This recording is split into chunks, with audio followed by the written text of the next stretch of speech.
தமிழ்நாடு வேளாண் பல்கலைக்கழகத்தில் இளநிலை படிப்புகளுக்கான முதற்கட்ட கலந்தாய்வு இன்றுடன் முடிவடைகிறது. இதுவரை 90% இடங்கள் நிரப்பப்பட்டுள்ளன. இது பற்றி நமது செய்தியாளர் ஷெர்லி அளித்த கூடுதல் தகவல்களை தற்போது காண்போம். வேளாண் பல்கலைக்கழகத்தின் இளநிலை படிப்புகளுக்கான முதல்நிலை கலந்தாய்வு இன்று முடிவடைகிறது. தமிழ்நாடு வேளாண் பல்கலைக்கழகத்தில் 13 இளநிலை பட்ட படிப்புகளுக்கான முதற்கட்ட கலந்தாய்வு கடந்த 4ஆம் தேதி துவங்கியது.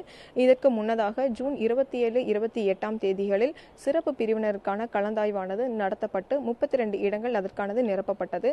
ஜூன் 4ஆம் தேதி துவங்கிய இந்த முதற்கட்ட கலந்தாய்வானது இன்றுடன் முடிவடைகிறது. சுமார் பார்த்தோம்னா இந்த பட்டப்படிப்புகள் சேர்வதற்கான 2260 இடங்கள் அறிவிக்கப்பட்டன. தற்போது வரை சுமார் 1993 இடங்கள் ஆனது நிரப்பப்பட்டது.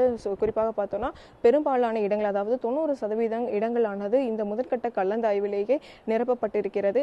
அடுத்த கட்ட கலந்தாய்வு பார்த்தோமானால் சுமார் ஜூலை மாதம் 25ஆம் தேதி 2ஆம் கட்ட கலந்தாய்வு துவங்க இருக்கிறது. அதன் பின்னதாக ஆகஸ்ட் மாதமானது முதல் வாரத்தில் பல்கலைக்கழகமானது திறக்க உள்ளது.